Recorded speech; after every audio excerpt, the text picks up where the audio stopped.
Hi అండి. నమస్తే. నేను మీ తేజస్విని. ముందుగా నా ఛానల్‌ని అయితే సబ్స్క్రైబ్ చేసుకోండి. చేసుకొని వాళ్ళుంటే, ఫస్ట్ టైం చూసిన వాళ్ళు కూడా ఉంటే.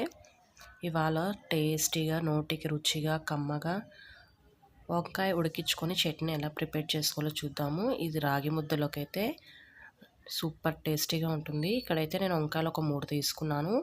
ఇక్కడ ఒక 3 టమోటాలు బాగా పండినవి తీసుకున్నాను.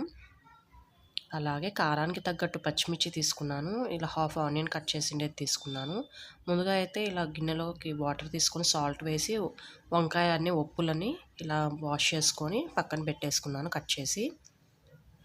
స్టవ్ ఆన్ చేసి బాండి పెట్టేసుకున్నాము. ఇప్పుడు కారానికి తగ్గట్టు పచ్చిమిర్చి వేసుకొని అలాగే టమోటా ముక్కలు కూడా వేసేసుకున్నాము. వంకాయ ముక్కలు కూడా వేసేసుకొని ఆనియన్ కూడా వేసుకున్నాము.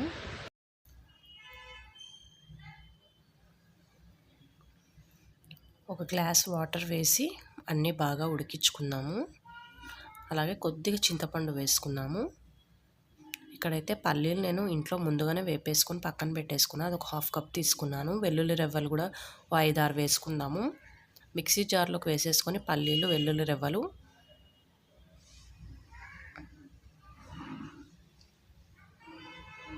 మూత పెట్టేసుకొని మిక్సీ పట్టేసుకున్నాము. ఇక్కడ వంకాయలు అయితే ఉడికిపోయి వాటర్ అన్నీ ఇమిరిపోయాయండి. ఇప్పుడు ఆఫ్ చేసేసుకున్నాము.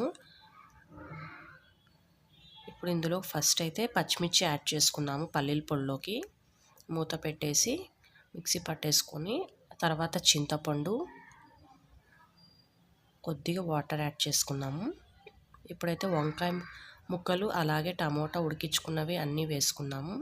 నేనైతే ఇక్కడ కారం చూసుకుంటూ వేసుకున్నాను చట్నీలో పచ్చిమిర్చి అయితే. మీరు కూడా అలా చూసుకోండి. ఎక్కువ కారం ఉంటే తగ్గించి వేసుకోండి.